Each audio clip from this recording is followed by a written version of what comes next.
Hello, hello, hello, hello, hello, hello, hello. Welcome to Esoterica and Nonsense, a podcast where we discuss myths, legends, folk tales, fairy tales, supernatural phenomenon, and religions from around the world. I am your host, Banana Hell. I am an intergalactic dude here just trying to have a good time. And I'm sitting here at a beautiful dining room table, and I'm babysitting a little cocker spaniel named Henry, and he's a stinky boy, and he's very nice. And I'm drinking some Celion Gold, an amazing Sri Lankan tea. And I'm very excited today to get into things. I decided that today's episode was going to be about Confucianism, and more specifically, Confucius, the very man himself. But before I dive in, I wanted to address one thing. Is that last week during my La Llorona episode, I mentioned that the word Aztec was a westernized word. That is technically correct, but I actually wanted to bring up that I actually didn't know this. But the word Aztec derives from a native root, which I didn't realize. So the word Aztec that we say in English comes from the Spanish word Azteca, but that is from the Nahuatl word, which is Aztecatl. So I was misinformed because I was under the impression that the Spanish had made up this word out of thin air. It does come from native roots. And another side tidbit is literally 2 or 3 days after I published my episode of La Llorona, I ended up reconnecting with a friend. I know him through a mutual friend. And anyway, I was catching up with him, and I found out that he was born in Oaxaca, and a lot of his family still lives there. And he told me his family's telling of La Llorona, which I had never heard before. He told me that his aunts and uncles warned him that around the teenage years, because Latin America is so Christian and has a lot of Christian values. Some people aren't Christian, but there is a lot of values about having, essentially, long story short, a lot of people have secret romances. And they warned him that if you were ever to meet with a lover at night and your lover didn't say anything to you, but kind of gave you like flirty eye contact or almost like angry eye contact and walked away, then you would end up following this lover out of town or into like a dark alley. But this person actually would be La Llorona impersonating your lover. So what they were really saying is, if you ever meet with a lover late at night and they're acting odd and don't say anything and start walking away from you, you're not supposed to follow them because they are in fact La Llorona. What I found so interesting about this story is it sounds a lot like El Coco, which I haven't done an episode on yet, and that is on my list, believe me. El Coco has a lot of, it's very similar to that iteration of impersonating people that you know and love. There's a really great TV show adapted from a Stephen King novel called The Outsider, and it's a TV show that came out I think in 2020. It was really good if you're into scary stuff. Just so everyone knows, it's pretty fucked up. So, but if you're into like crime dramas, if you're into supernatural plus crime, it's going to be right up your alley. I was hooked. I think I watched it in like 2 days. Fantastic. Anyway, there are my 2 little tidbits of La Llorona. And today, I'm really excited to talk about Confucius. I'm a big fan of Confucius. I've been a really big fan of Confucius since I was a teenager. I find I find that not a lot of people in my experience throughout history have approached logical thinking in such a compassionate and heart-centered way, a very emotionally and nature connected logic, which I value and find very rare. I often find academics is separate from emotions and spirituality, where Confucius had a very human identity with logic that was very centered around the betterment of humankind and earthkind. Love that. So, to start off, Confucianism is considered a way of life, a philosophy, a humanistic and rationalistic relation and way of governing. It is technically considered a religion or a subset of either Taoism or Buddhism because there are some references within Confucianism about your soul, but it is very rare and seldomly mentioned, and is though it is technically considered a subset of a religion, it is more fair to consider it a philosophy. And Confucius lived from 551 BC to 479 BC. So that is a long time ago. This is a long time ago. This is over 2,000 years ago. So before I really jump into it, I'm going to read some of my favorite quotes. Part of why Confucius, I think, is so profound and so valuable and a great human mind is that he has said so many deep things in such short snippets. So here I go. Here's some great Confucius quotes. Everything has beauty, but not everyone sees it. In a country well governed, poverty is something to be ashamed of.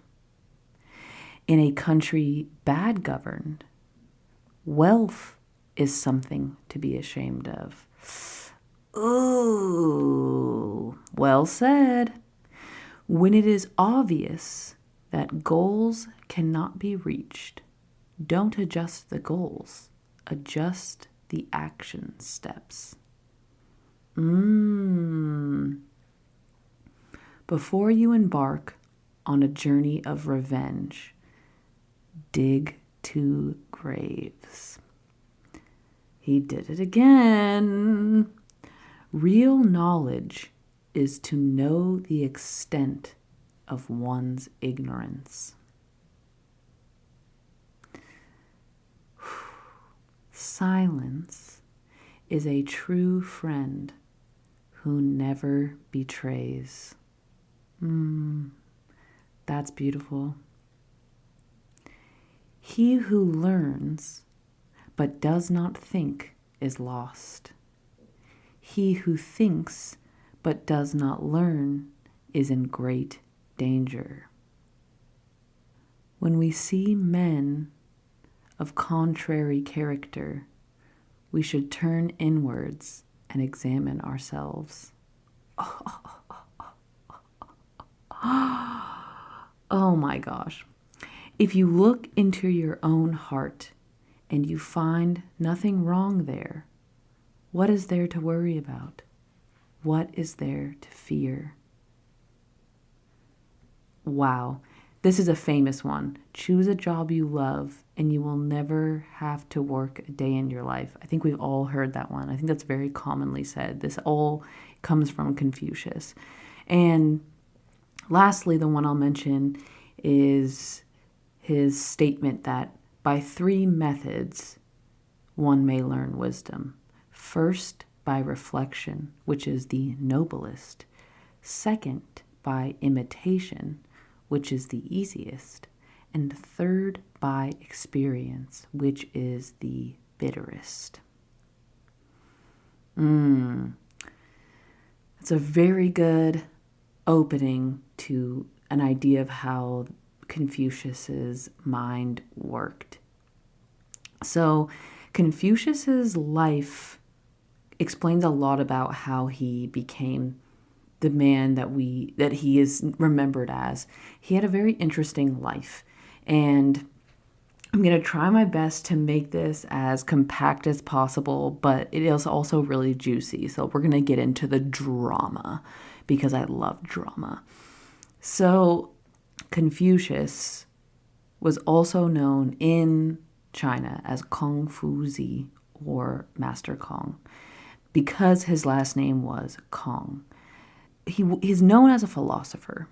However, in his life, he actually spent many years as a politician, specifically in the first half of the Eastern Zhou period. He was born in the state of Lu, which is now known as Naxin. I hope I'm pronouncing that correctly. I very well might not be. So he's considered the paragon or the apex, the poster child of Chinese sages. And he considered himself a transmitter for the value of earlier periods, which he believed had been abandoned by the time he was alive. His philosophy emphasized personal and governmental morality and correctness of social relationships, justice, kindness, and sincerity. So they estimated that his birth was around September 28th, 551 BC, which would make him a Libra, which checks out, balances, am I right? So he was he was born in Zhao, which is now the modern day Shandong province. And at the time, the area was nationally controlled by the kings of Zhao. And where he lived was technically independent under the local lords of Lu, which was the state. And they ruled from the nearby city of Khufu. So, how his life trajectory went was his father, known as Kong He, was an elderly commandant of a local Lu politician. So, his father worked as a defendant of the Dukes of Song, which belonged to the Shang dynasty, and this dynasty had actually preceded the Zhao dynasty, which Confucius was born into. So his father worked under a dynasty that had since been finished. So when his father died, sadly, when he was only 3 years old, and because of this, his mother became very impoverished and did not have very much money. And so he was raised by his single mother, and they were incredibly poor. Fast forward to him being 19, he married a young woman known as Lady Shiguan. And sadly, when I looked her up, there was not a lot of information about her. I think that's sadly kind of classic when it comes to famous men who lived a couple thousand years ago. But they had a child when Confucius was about 20 years old. He was a boy. They named him Kong Li.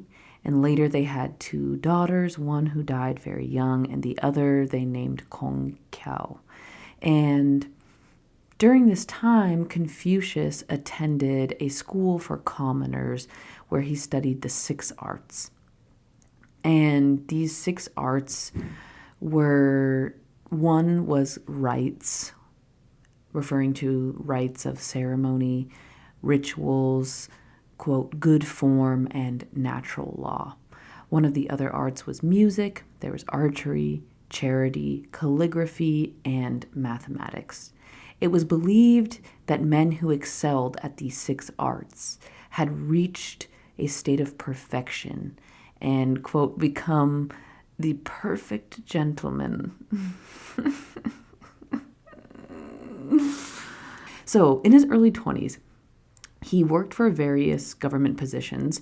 He started as a bookkeeper and then eventually worked as jobs like a caretaker of sheep and horses, and was just kind of bouncing around very common government positions. So before his mother was 40, she ended up dying, and he spent a lot of his early life working, saving all of his money to give his mother a proper burial, which was considered a very important rite in their culture at the time. And the state he lived in, which I mentioned was Lu, at, at this time was headed by a ruling duke. And under the duke were three ruling families who held bureaucratic positions. So this is where the drama begins, okay? I'm going to try my best to keep this straight. It gets confusing. But if we can just remember that there was three families, okay? So the three families were the G family, and the G family were the minister of the masses, which we would call the prime minister. So they were in charge of like people and running the people. There was the Meng family, which were the minister of works, as in like professions and bureaucracy and just all of that. And then the Shu family, which were the ministers of war. So these three families were under the duke, but they were kind of like lords, and they had palaces that had private walls and were each in charge of different groups of people under this state known as Lu. So, in the winter of 505 BC, a man named Yang Hu, who was a retainer of the Ji family, he worked under the Ji family, which I mentioned were the minister of masses. He decided to start a rebellion and seize power of the Ji family. And it took 4 years, but 4 years later in 501, the three families had this man expelled from the state. So during this time, Confucius was getting older. He was just about 50, and he was actually gaining popularity at the time. He had been raised in poverty and had had a lot of these entry government jobs, and he had spent a lot of his life contemplating how one could actually be a leader ethically and how one could actually have a healthy kingdom with healthy people, because he wasn't raised with wealth, so he was raised thinking about the quote common man. So he was gaining a lot of popularity and speaking a lot about philosophy and ethics. And specifically, he was actually getting popular with these three families because his teaching centered around proper conduct, righteousness, in order to achieve a loyal and legitimate government. So I think part of why the three families were interested in his philosophies is that it did talk a lot about how to get loyal, I guess, commoners. So I think the people in power were more interested in how to like get people to be loyal to them, where so I guess for slightly selfish reasons, but Confucius genuinely wanted to have a legitimate government and recognized that to have a legitimate government, everyone had to be loyal to this government because it would have to have equal participation and respect between individuals. So, in 501, which is the same year that they expelled Yang Hu, this guy who started this rebellion, they expelled him in 501, and the same year Confucius became appointed governor of a small town within the state of Lu. And eventually, he rose to the position of minister of crime, which is at this point a very high position. And Confucius started talking about that he wanted to return authority of the state by dismantling the power of the three families to achieve a centralized government. So he was basically proposing that the three families should be dissolved, which, to be saying openly is like pretty ballsy at the time, because these three families are like lords. They have a lot of power. In 500, which is just a year after he became the minister of crime, a local governor of Hu, and his name was Hu Fan, revolted against his lord of the Shu family. So now we have a rebellion within the Shu family, one of the other three families. And the Shu family, like I mentioned, was the minister of war. So with help of a loyalist official, the Meng and Shu families forced Hu Fan to flee the state. So this was a very quick rebellion. They resolved it almost immediately. However, because of this second rebellion, it actually helped catalyze Confucius's argument to dismantle the hereditary ruling families. He was offering that because these families were ruling simply because of their hereditary inheritance, people would never fully respect them and respect their right to rule, and that it was always going to cause resentment, which I think is a pretty valid argument. So within a year and a half, Confucius was actually able to convince the three families to take down the walls that surrounded their land and their strongholds. Essentially, each family, very much like a lord, had land that also had like fortresses on this land. So very quickly after Confucius convinced the three families to take down their walls, someone who worked under the Ji family revolted and took control of the Ji fort. And he actually launched an attack and entered the capital of Lu. Drama! So, funnily enough, Confucius actually knew that this third revolt was going to happen. The man who launched the revolt was known as Gongshan Furao. Furao. Gongshan. So, basically, before this third revolt, this man, Gongshan, had actually approached Confucius and had tried to convince him to join him. Confucius had actually considered the idea because he was interested in implementing a new government, and he had a lot of philosophies about how to change the local government in China.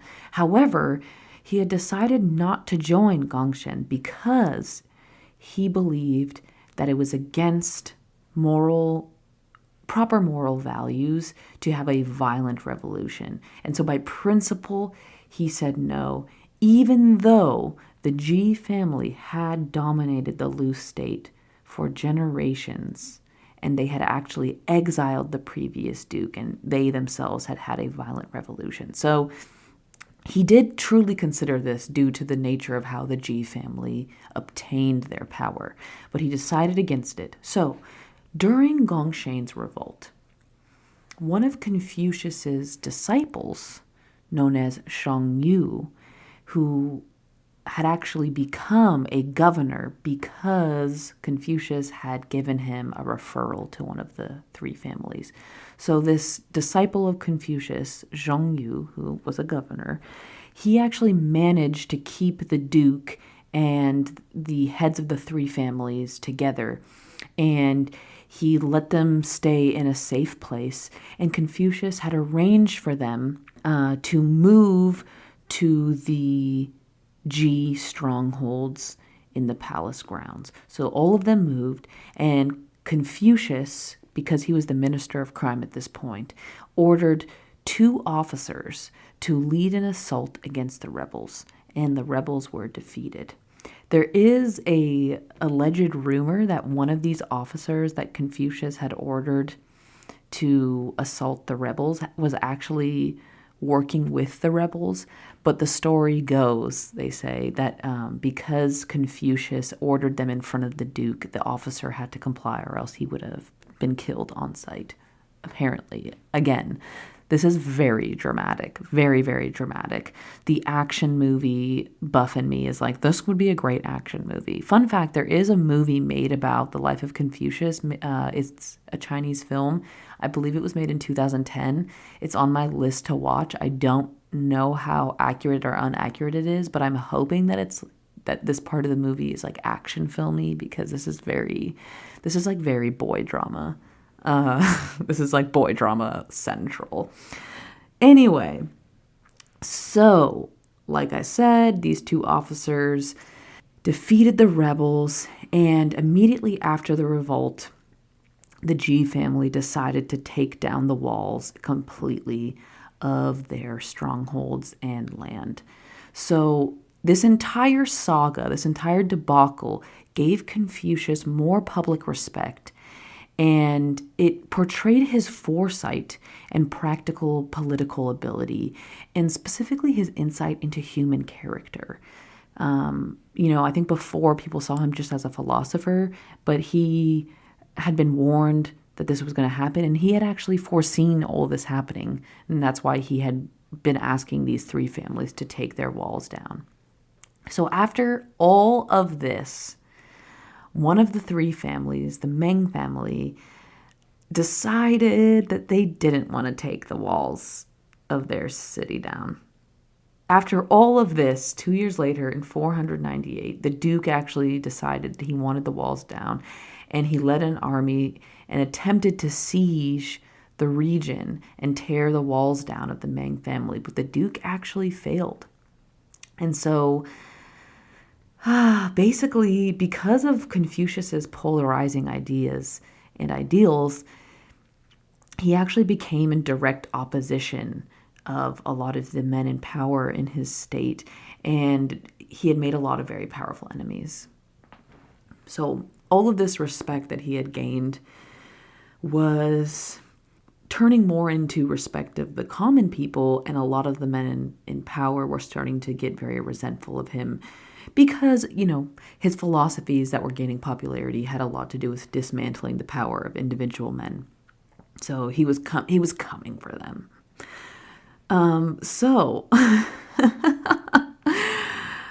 Oh my gosh. So this is where the drama, if you thought there was drama, there's more drama.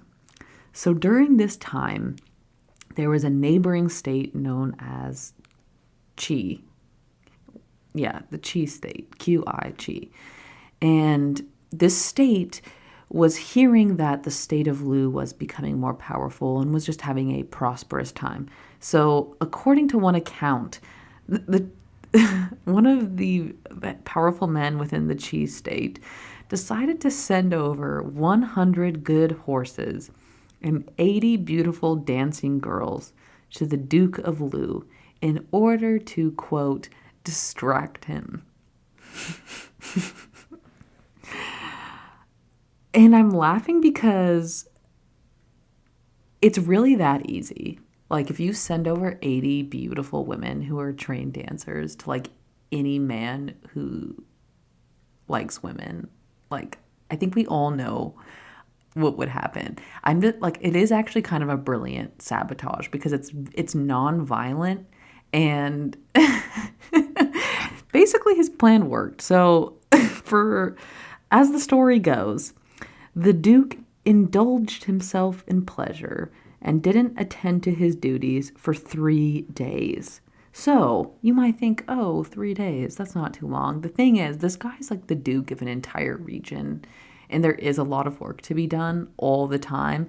And apparently, he spent 3 days raging.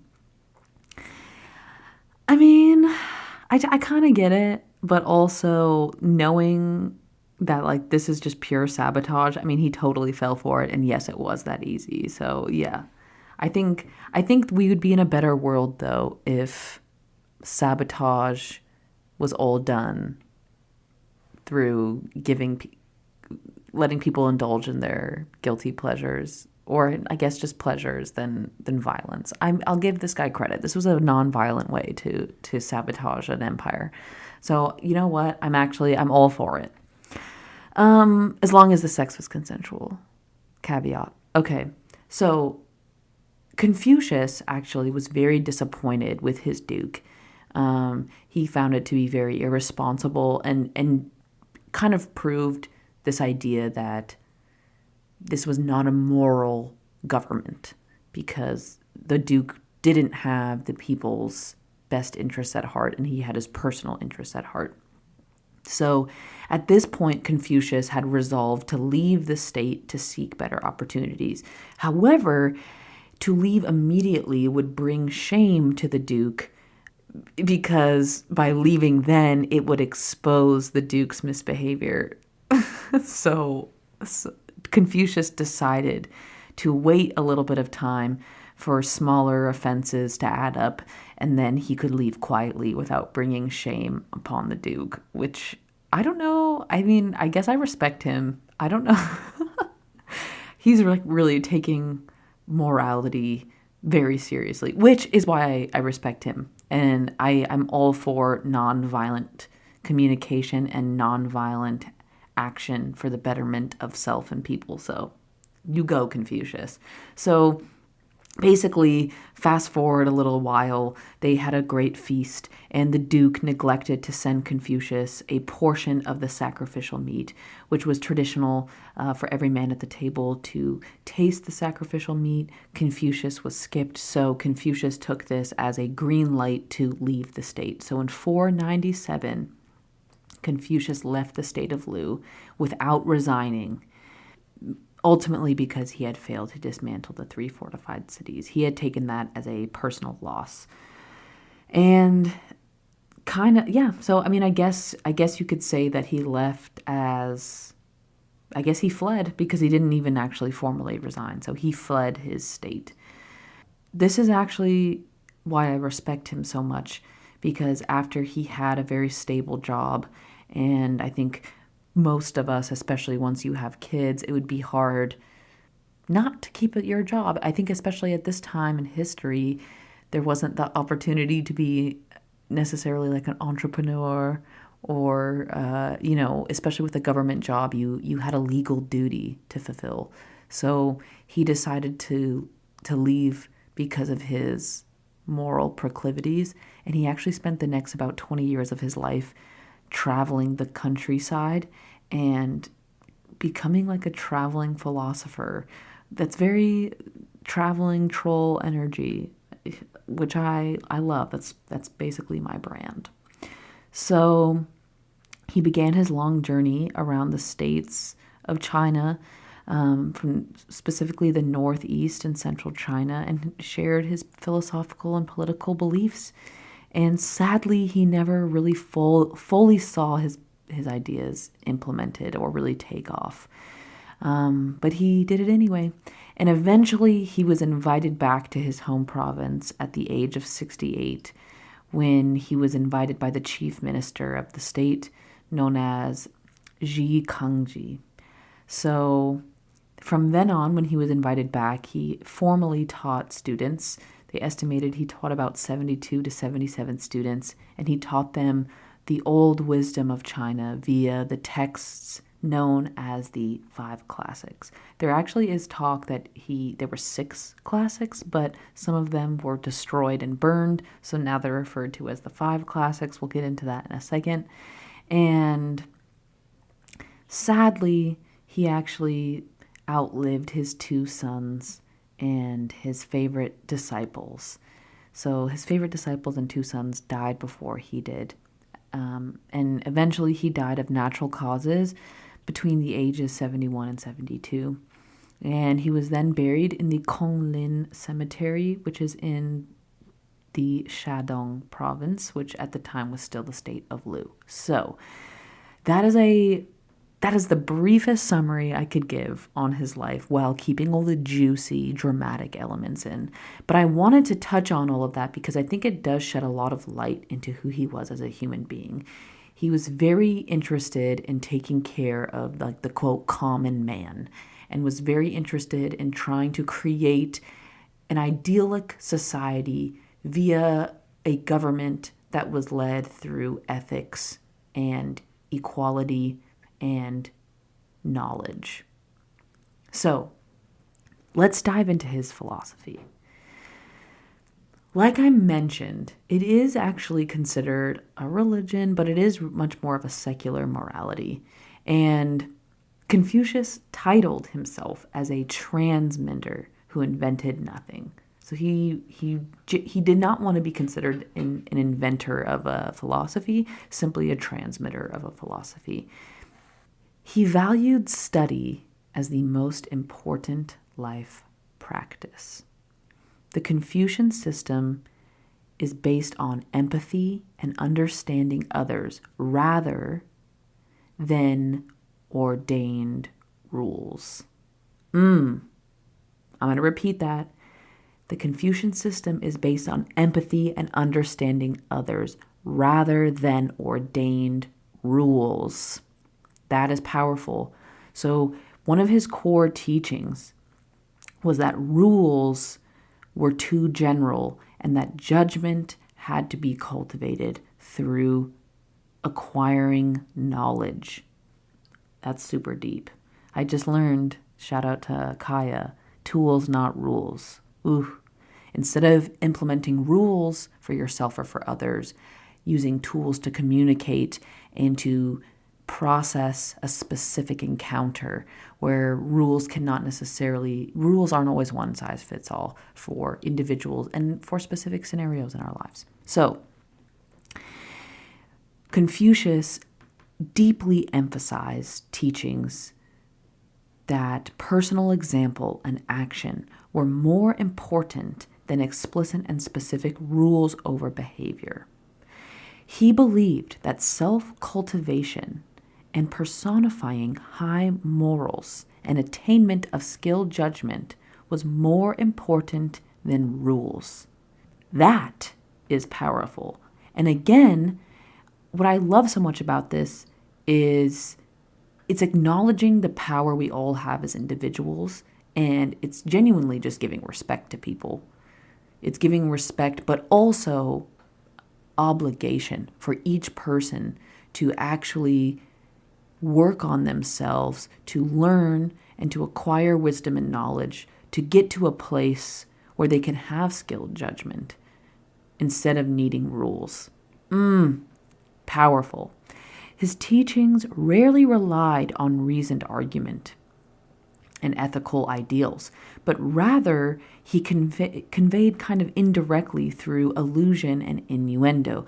And this is why it mixed so beautifully eventually with Taoism and Buddhism. He never claimed to be Taoist or Buddhist, and Buddhism didn't really get super popular in China until after his death. But these are all very kind of Taoist and Buddhist principles to express very deep concepts in almost poem form. And that's one thing that Confucius really liked about the classics and older texts of Chinese literature, that a lot of things were expressed in poetry form to express much deeper ideas. So one of his most famous teachings is known as the Silver Rule. And this is actually what we would call the Golden Rule. And so a very famous retelling of it, and this is a classic Confucius storytelling method where a disciple asks a question and Confucius answers it. So there is a famous conversation where a disciple asks Confucius, "Is there any one word that could guide a person throughout life?" And Confucius replied, "How about reciprocity? Never impose onto others what you would not choose for yourself." Right? I also, another same format, I guess it's not the same format, but I once saw a documentary on Confucius years ago, and there was this great little soundbite of Confucius genius where Confucius and his disciples were traveling through the country and came upon a woman in a small village crying and crying and crying. And so Confucius asked this woman, Henry is sleeping on the floor and he's moving around a lot, and so I apologize for the background noise. He asks the crying woman, "Why do you cry?" And she says, "I cry because my husband and all of my sons have been eaten by a tiger." And one of his disciples asked, "Why haven't you moved from this village if there's a man-eating tiger on the loose?" And the woman replied, "I'm afraid to move because I fear that I would move to a place with a more oppressive government. And Confucius turned to his disciples and he said, "This is true. A man-eating tiger is less terrifying than an oppressive government."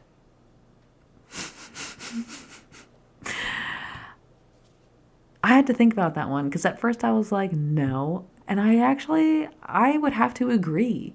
An oppressive government is terrifying. There's so much more systematic control and terror that can be done with organized humans with weapons of war than a single man-eating tiger. I mean, that can really be fixed with like a fortified fence, you know? So he makes a very compelling point. And I really like these sound bites. I mean, these are sentence long ideas that actually say so much. So, virtues to the self are highly valued in Confucianism, and specifically sincerity and cultivation of knowledge were considered the utmost importance of priorities. Virtuous action towards other beings with virtuous and sincere thought all begins with knowledge.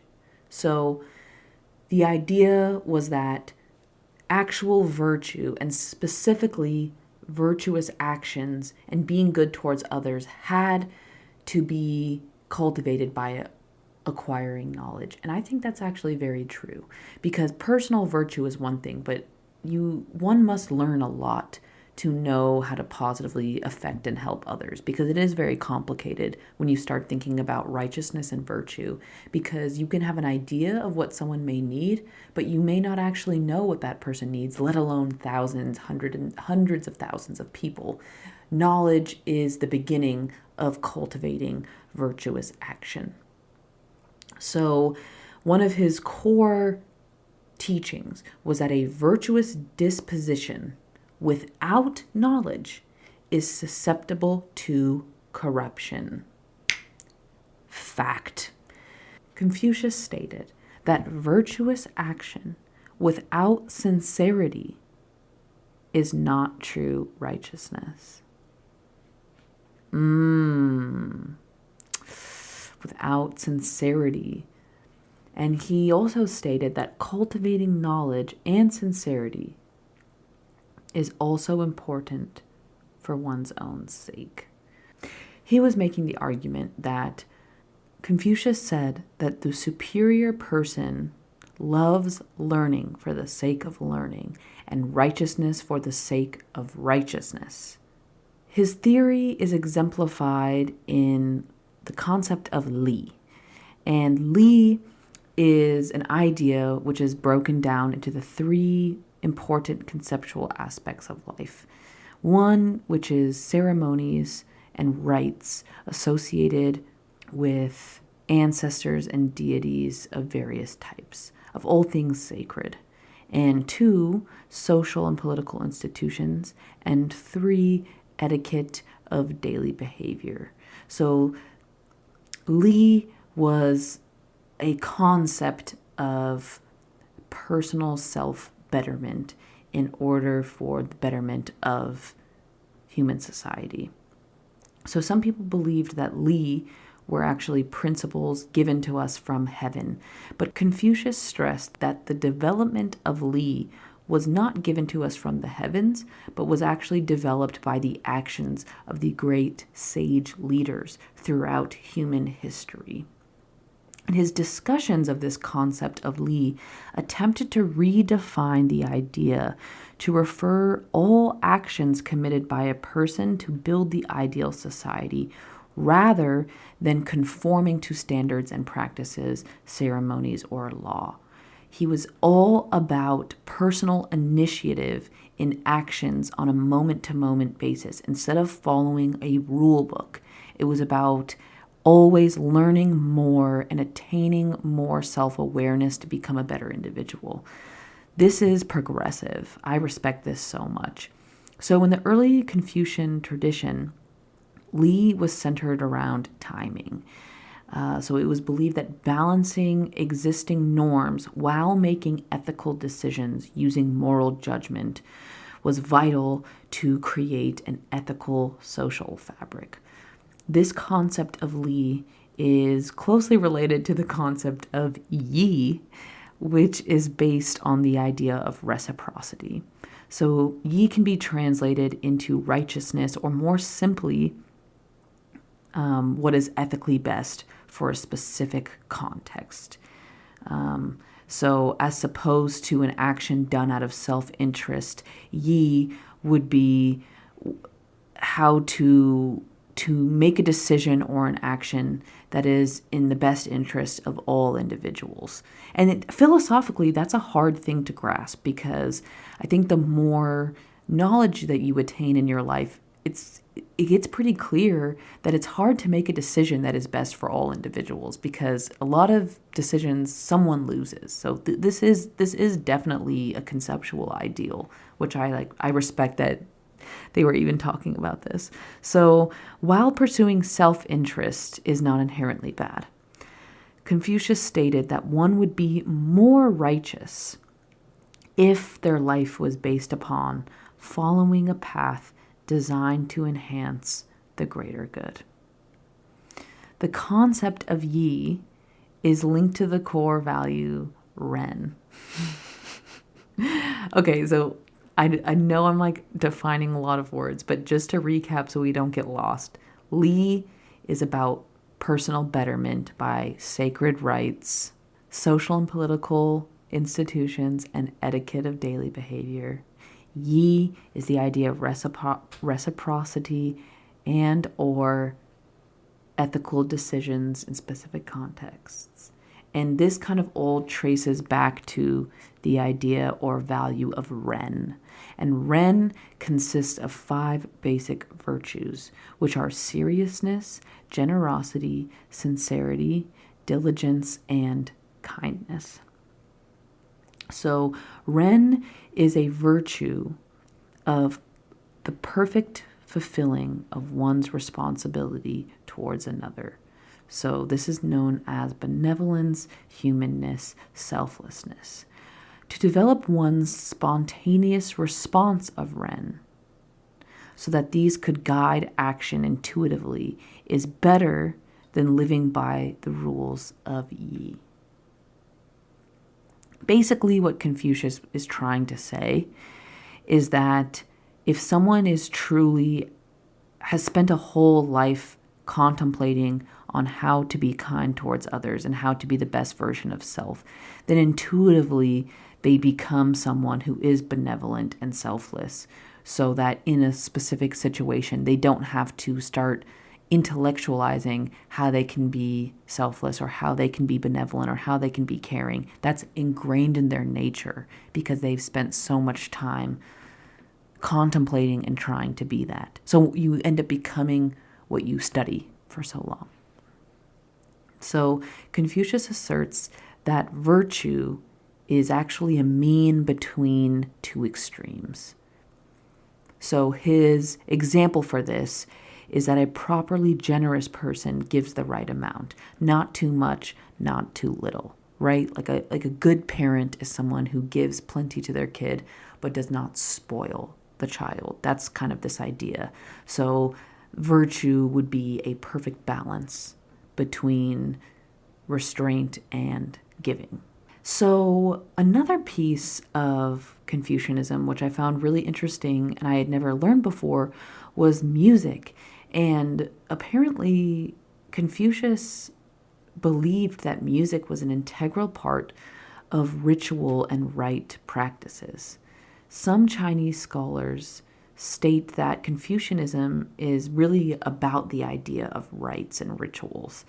And really, the idea of rites and sacred ritual were the starting of an individual to participate in a sacred social function, which allows each individual to have a practice that connects them to human nature and connects them to the harmony with our reality. And I actually had never thought about that because I was raised in a household that did not have a religion or had that many sacred rites. I will say that my parents always celebrated the winter solstice, and I still practice the winter solstice every year. I think that's like the solstices are really the holidays that I practice. And I actually really agree. I do think that one reason why society in the United States is kind of vain and kind of like an infant social society is because there is not a lot of social rights.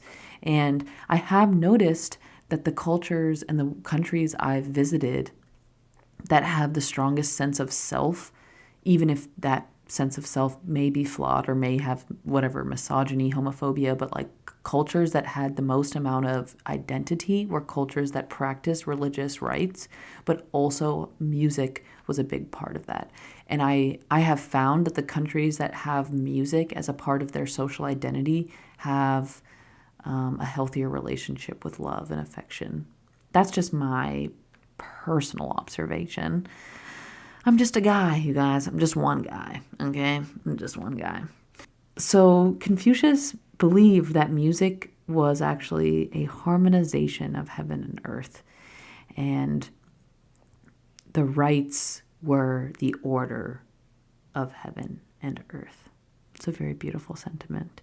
It actually makes me think of a lot of other ancient cultures that actually they studied music as a part of the core rhetoric of education, mostly because it was considered a mathematical practice and kind of a bridge between mathematics and the heavens.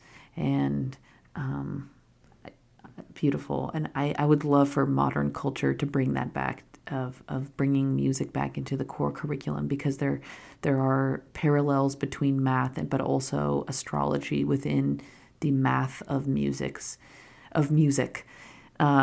Anyway, so he believed that making music in rites and sacred practices was the order that makes it possible for society to prosper.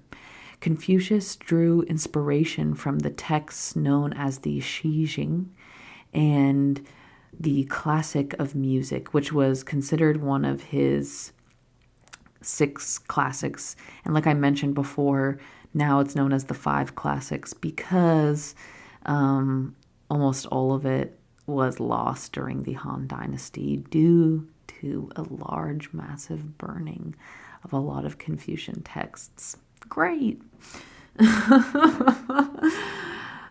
So the Shijing is actually one of the current Confucian classics, and it is a book of poetry that contains a diversified variety of poems and folk songs. And a lot of the Shijing refers to poems of nature, of love, of sacred rites, but some of them even bring up political satire. And a lot of these poems, Confucius would actually decipher and use as learnable lessons for his students. So, I'm almost done. Bear with me. Confucius, even though a lot of this boils down to philosophy and how art and sacred practice plays into that, ultimately, Confucius really was a philosopher, a political philosopher. All of this boiled down to how we as a human race, but I guess at a smaller level, how China could unify as an ethical and moral government that could have a prosperous human people, a population. That's the word I was looking for, a prosperous human population. So this entire political philosophy was based in ethical thought. Confucius argued that the best government is one that rules with li, which is rights, ethical behavior, what have you. So that rules with li and people's natural morality, not by using bribery and coercion, right? So instead of like saying, don't kill someone or else you'll go to jail, it's like spending a lifetime with people, building sacred rituals and working on that person's natural morality instead of, right, just putting rules in place or bribery to make them do what you want. I mean, I'd have to agree. Fuck. I think that's a pretty straightforward and pretty good idea, Confucius. I'm kind of on the same page. He said that if people be led by laws and uniformity sought to be given to them by punishment, they will try to avoid the punishment but have no sense of shame. If they be led by virtue and uniformity sought to be given to them by the rules of propriety, they will have a sense of shame and moreover will become good.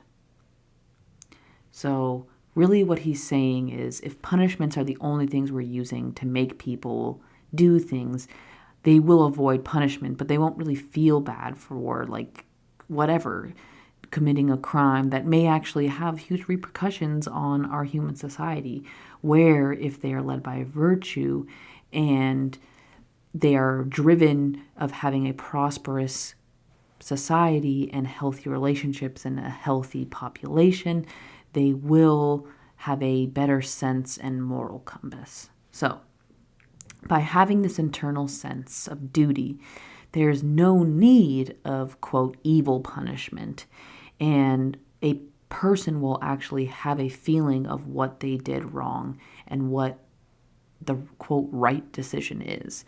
And this is a pretty progressive idea because really, I think a lot of governments, I mean, since like the beginning, since like okay, disclaimer, in my opinion, I feel that almost every culture is banking on people abusing their personal power and exploiting others and or taking from others. And a lot of cultures, implement punishment as a way to control people. And this really is giving responsibility and also belief in each individual as a person, that they have what it takes to learn what it means to be discerning of what right and wrong is, but also, right, making that an obligation and a responsibility. I respect this. Yes, I do. I respect this. Confucius thought fondly of older Chinese political philosophies, and he wished to restore a lot of old ideals, one of which is known as the mandate of heaven or heaven's will. At first, I was uncomfortable by this because I know about the mandate of heaven. We touched on this in world history in my freshman year of high school, okay? Shout out to Dr. Lumsden, okay? There's my Dr. Lumsden impersonation, okay? Basically, the mandate of heaven was used in ancient and imperial China, and it was a mandate that they used to legitimize the rule of the king or emperor. So this doctrine states that the actual heavens embodies natural order and the will of the universe, the as above, so below concept. So basically, they believed that the heavens bestowed the mandate onto each ruler, meaning each ruler, each emperor was chosen by the heavens. So that would make the emperor, quote, the son of heaven. So under this belief system, it was written that if a ruler was overthrown, that it was interpreted as an indication that the ruler was unworthy and had lost the mandate. Also, things like natural disasters and famines were also considered to be divine intervention or divine retributions, showing that the heavens were displeased with the ruler.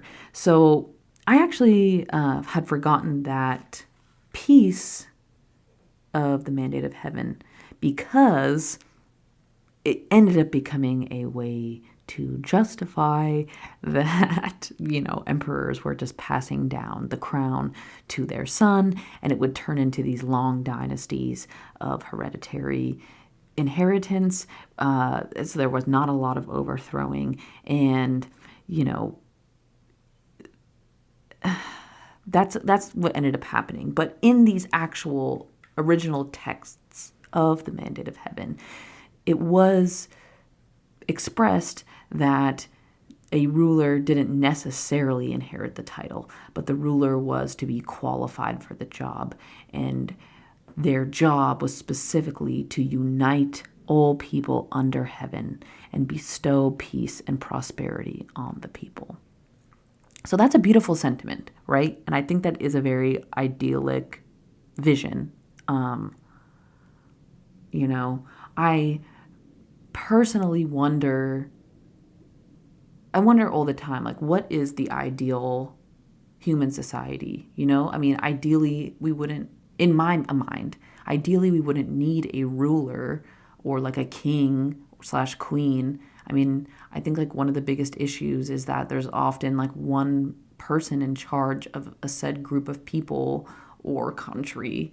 And I think that leads to a lot of problems because how can someone not be corrupt in that position? Even if you start uncorrupted, I think after 10, 20, 30 years of having access to wealth and all these things, I think you end up becoming corrupted. So is there a way to have a society of people where if a big decision be made, it's made by someone who has spent their whole years as a philosopher and is still living humbly, like living in a hut somewhere? Like, I don't know. I don't know what an ideal society looks like. And I think this is very idyllic, but I do wonder if there's one cisgendered straight man in charge of a nation, can that nation ever be balanced and united under heaven or united spiritually as a nation? I don't know. I don't know if that's possible. Like I do think I think that Confucius is on the right track, but I do wonder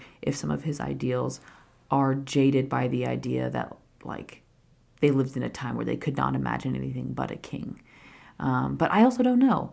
I don't know. I think it's really complicated. Human society and human culture is really complicated because if you fall through the cracks as a child and are not loved or raised with these ideals of morality and rights, then who's to say that you would not be a corrupted adult and thus create another chain of corruption that lasts thousands of years? Anyway, that was a long tangent. I really appreciate Confucian philosophy because it is very straightforward and it deals with the common issue that I think has plagued humanity forever, which is how do we have a healthy society that is good for all of us? That's a really good question, and I don't have an answer. So, in fact, because Confucius believed that the mandate of heaven was to be something to bring back into his current climate in China, he was often seen as a conservatist, but actually he was a proponent of moral and ethical qualifications over lineage, which was actually more progressive than the dynasties of the past had taken the mandate of heaven. Because like I mentioned, the mandate of heaven became a way to justify lineage and bloodline, whereas Confucius hoped to reinstate the mandate of heaven as a way to have rulers who are genuinely qualified and had ethical proclivities. He believed that an ideal ruler would be devoted to the people and that they would strive for personal and social perfection and that they would spread their own virtues to the people instead of imposing, quote, proper behavior via laws and rules. Boom. Yes. I mean, I like this idea. I will point out that this like tidbit, the he pronoun is always used, and already I have issue with that. I think these ideals would be so much better stated with using like gender neutral pronouns. Just saying. So Confucius also believed that the power of rulers should be limited. Yes. He stressed that representing truth and honesty via language was a crucial factor in ruling integrity.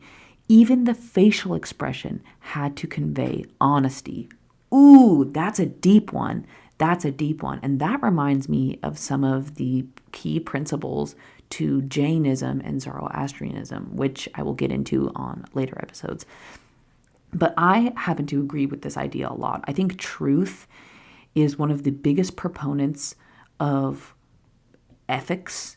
And by being 100% truthful all the time, it allows the world to become a better place. And if you start lying to others, you end up lying to yourself. And that's a dark road to go down. But to even have honest facial expressions, that's a big one. And I respect that Confucius brought that up. So in his ideal world, a ruler would portray proper behavior through their own actions and words by leading correctly, and therefore force and punishment would be unnecessary. So while Confucius was alive, sadly, a lot of people in power felt very threatened, mostly because he had put the well-being of people as a number one priority. And a lot of people in power were, made their money off of being in power. And by having other people with more personal rights and more personal integrity, I think the concept of mutiny really kind of was in the back of a lot of people's minds who were in power. So after Confucius died when he was in his early 70s, his philosophy was really kept alive by his grandson, Zisi, or Zisi, and he continued his philosophical school. He also had a lot of disciples that went on to serve in many royal courts in different parts of China, and this actually spread his philosophical and political ideas around the empire. So he had two very famous disciples that were proponents of two very different pieces of his teachings. One of his disciples was known as Mencius, and the other one known as Junzi. And essentially, Mencius emphasized that innate goodness lived inside of all human beings, and that our innate goodness was a source of ethical intuitions that would guide all people towards Ren, Yi, and Li, which is basically just being an ethical, moral human being. Whereas Junzi emphasized the realistic and materialistic aspects of the Confucius teachings, and he really stressed that morality had to be taught in society through tradition and in individuals through training. Personally, I feel like both of these are very true. I think every person is born with an innate goodness within their hearts, and I also think that as you grow up, that these things have to be fed and refined and taught. I mean, I think every child is born perfect, but I mean, if you spend your whole life being exploited and abused and hurt, it's hard to ask that person to, to quote, turn the other cheek and just like be nice. I think that takes a long time to cultivate that within yourself. And even if you live a charmed life, it does take training to not only care about other people, but actually develop the skills to know how to help in a non-problematic way. So I think both of his famous disciples are onto something, and I think with their powers combined, there you have Confucianism. So sadly, over time during the Qin dynasty, many Confucianists were killed and books were burned due to the oppositions of the philosophical beliefs of rulers. There was a movement at the time known as legalism, and long story short, I mean, like I mentioned, a lot of people in power really had a big issue with Confucianism, and that is how one of the 6 classics was lost. It's a huge bummer. Henry's awake from his nap, and he's sniffing around. It is really sad. PSA to all human beings out there. Um, no matter how much a certain school of thought or even like some crazy shit goes down, I think like erasing human history and burning books is some of the most detrimental thing we can do to us as a people. Because even if that literature is horrible and like hard to make come to terms with, I think there's something to learn from every piece of human history, and by erasing a piece of human history, we're missing out on a vital piece of reflection and self-awareness as a human race. I think personally that we exist more as an ant colony and less as a group of individuals. I think we are a zeitgeist of thoughts and emotions, and I think it is in our best interest to try our best to really look at ourselves in the mirror, not just at our own actions, but our actions as a whole around planet Earth. And I've noticed that's like a really common theme in human history, that books are burned, and I think that it's horrible. And as someone from the United States, I've noticed that there's a lot of American history that we have erased that we don't like to talk about, and I think it's detrimental to us moving forwards as a culture, because I don't think we've even been able to come to terms with some of the crimes against humanity we've committed, because we don't even know that we committed them. Anyway. As time progressed during the Han and Tang dynasties, Confucianism spread and was made the official imperial philosophy. And it was actually required reading for the civil service examinations starting in 140 BC and continued until the end of the 19th century. That's a long time. That's like almost 2,000 years. That's incredible. And later, as Buddhism became more widespread, Confucianism served as a complementary political philosophy with Buddhism. I mean, Confucianism really does take on a lot of ideals that are shared within Taoism and Buddhism, and it just has more of a political and applicable lens within human society. So it really helped Confucianism grow its roots deeper into Chinese philosophy and Chinese culture. And I just, it's sad that it took almost, around 400 years after his death for people to really cling on to what he was saying. But I really respect Confucius and the choices he made as an individual, because here we are thousands of years later still speaking of his philosophies, and his philosophy grew out of him making personal decisions that he believed to be right versus on what he needed to make money or what he was told was the right thing to do. And I genuinely respect that so much. And to this day, these ideas are very progressive. I mean, here we are like over 2,000 years later, and we're, at least in the country that I'm from, the United States, most ideals are set in place with punishments as an incentive. And with enough money, you can buy your way out of almost any allegation. That's a fact.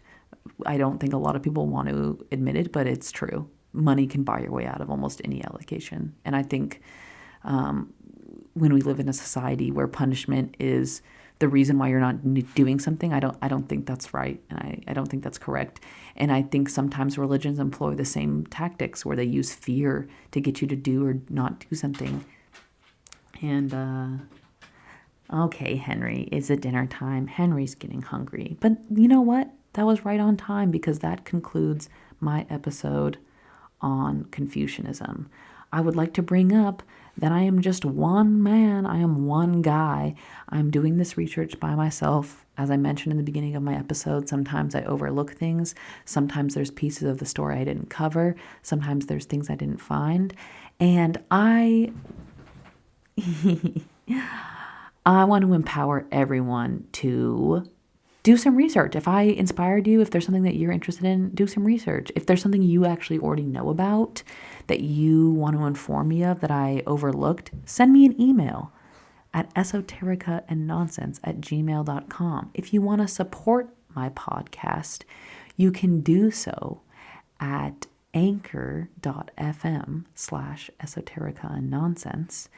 If you want to give me feedback at all, please send me an email. I'm so grateful that you listened to this episode of this podcast. I'm so grateful that you are here on planet Earth at this time. Every human is magical. Every human is sacred.